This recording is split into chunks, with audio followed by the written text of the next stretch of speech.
कैसे हैं आप? उम्मीद करते हैं कि आप सब अपने प्यारों के साथ बखैर व आफियत मौजूद होंगे। आज का आगाज मैं कर रही थी मूंग की और मसूर की दाल बनाने से। मैंने इनको धो लिया और भिगो दिया था। मैं 1 कप मूंग की दाल और आधा कप मसूर की दाल मिला के बनाती हूँ। हर घर का अपना रेशो, अपनी रेसिपी होती है। मेरी रेसिपी कुछ इस तरह से है, आप बनाएंगे तो आपको बहुत अच्छी लगेगी। अब यहाँ पर मैंने दाल चढ़ाई है। सबसे पहले हस्बे जायका नमक, 1 खाने का चमचा लाल मिर्ची, आधा खाने का चमचा हल्दी, 1 खाने का चमचा लहसुन अदरक का पेस्ट और 2 बड़े टमाटर डाल दिए हैं। पानी बहुत कम डालूंगी मैं इसमें कि 1 इंच पानी ऊपर आए दाल से, और इसको चढ़ा देंगे हम। ये दाल जल्दी पक जाती है, तो ये 45 मिनट्स के बाद कुछ इस तरह से हो गई थी। अब मैं इसको हैंड ब्लेंडर से ब्लेंड कर लूंगी। इतनी कि दाल दरदरी रहनी चाहिए, बिल्कुल लई भी ना हो और बिल्कुल खड़ी भी ना रहे। अब इसके बाद मैं इसमें और पानी शामिल करके इसको उबाल दे दूंगी, और यहाँ पर ये दाल मेरे हिसाब से बिल्कुल तैयार है। ये दाल मैं चावलों के साथ के लिए बना रही हूँ, इसलिए थोड़ी पतली रखी है। अब भगार की बारी है। यहाँ मैंने 1 बड़ा प्याज लिया है जिसे गोल्डन ब्राउन करना है। मैंने 1 बादियान का फूल और 10 से 12 लाल गोल वाली मिर्चें डालूंगी, और इसके बाद इस भगार को ब्राउन होने के बाद हम दाल में डाल देंगे और फौरन ही ढकना ढक देंगे। और यहाँ पर हमारी दाल बिल्कुल तैयार है। हमारे यहाँ दाल चावल किसी भी तरह के बने, लेकिन शामी कबाब और कुछ चटनियाँ और कचूमर वगैरह लाजमी बनता है, क्योंकि यही लवाजमात दाल चावल के मेन्यू को मुकम्मल करते हैं। तो मैं यहाँ बना रही थी बीफ के शामी कबाब। उसके लिए जो मसाले मैंने लिए हैं वो कुछ इस तरह से। साबुत गरम मसाले में मैंने लिया है 1.5 खाने का चमचा सफेद जीरा, 1 बड़ा टुकड़ा दालचीनी का, 3 बड़ी इलायचियाँ, 10 से 15 काली मिर्ची और 12 से 15 लौंगे लेकर मैंने इसको ग्राइंड कर लिया है। यहाँ पर मैंने चने की दाल ली है, आधा किलो चने की दाल जो धो के भिगो दी थी मैंने, और 1 किलो गोश्त था। शामी कबाब बेहतरीन बनाने के लिए दाल और गोश्त इस रेशो से लें तो बहुत अच्छे कबाब बनते हैं। इसके बाद 1 बड़ी प्याज ली थी मैंने जो स्लाइस करके डाल दी है। पिसा हुआ गरम मसाला डालूंगी, पिसा हुआ धनिया लिया है मैंने 3 खाने के चमचे, जीरा डाला है और ये लाल गोल वाली मिर्चें डाल दूंगी, 3 खाने के चमचे लहसुन अदरक, हाथ भर के हरी मिर्चें, हस्बे जायका नमक डालेंगे इसमें, और इसको पानी डालकर गलने के लिए छोड़ देंगे। अब यहाँ पर दाल और गोश्त दोनों गल चुका है और पानी बिल्कुल खुश्क हो चुका है। मैं इसको चॉपराइज कर लूंगी।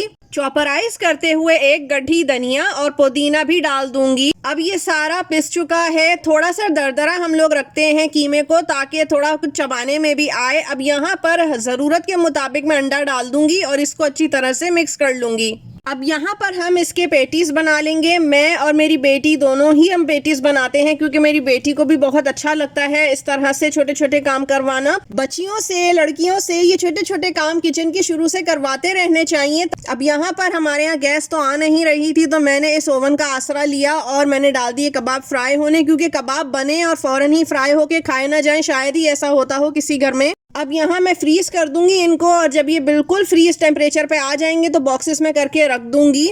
आज का हमारा मेन्यू दाल, चावल और ये कबाब था, साथ ही मेरी दूध पत्ती। अब यहाँ पर शाम का टाइम था तो मैंने सोचा जूस निकाल लिया जाए, क्योंकि मेरी कोशिश होती है रोजाना मौजूदा सब्जी या फल जो भी मौजूद हो सीजन का, उसका जूस जरूर निकाला जाए, क्योंकि ये ओवरऑल हेल्थ के लिए बहुत अच्छा होता है।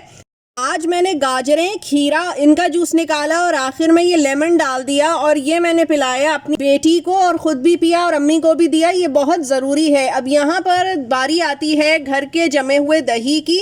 मैंने दूध लिया, उसको 3 उबाले दिए, उसके बाद 10 मिनट के लिए उसको हल्की आंच पर उबलने दिया।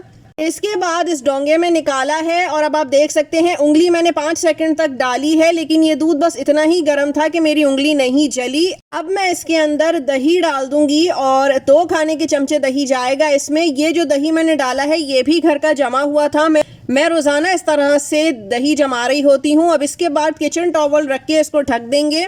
8 घंटे बाद ये सिचुएशन है दही की। बहुत लजीज साफ सुथरा दही जमता है घर में, आप ये देख सकते हैं फ्रेश दही होता है। दही का इस्तेमाल हमें रोजाना करना चाहिए। अब आ जाते हैं इस्लामिक सेगमेंट की तरफ। आजकल का दौर ऐसा है कि कमोबेश सभी परेशान रहते हैं, तो उस परेशानी का एक बहुत आसान सा हल है, वो है अस्माउल हुस्ना, यानी अल्लाह ताला के 99 नाम। आपने करना ये है कि हर नमाज के बाद आपने अव्वल आखिर 3 से लेके 11 11 मरतबा जितना आप दुरूद पाक पढ़ना चाहें पढ़ के अस्माउल हुस्ना पढ़ने हैं 3 दफ़ा, और इसके बाद हाथ उठा के अल्लाह ताला से अपनी हाजात के लिए दुआ मांगनी है। और यकीन कीजिए ये इतना मुजर्रब है कि अल्लाह ताला ज़रूर दुआएं कबूल करते हैं, क्योंकि अल्लाह ताला की सिफ़ात से बढ़कर कुछ नहीं है। और अल्लाह ताला की सिफ़ात को पढ़कर अगर मांगा जाए तो अल्लाह ताला ज़रूर देते हैं, क्योंकि कौन सी ऐसी सिफ़त है जो मेरे अल्लाह ताला की नहीं है।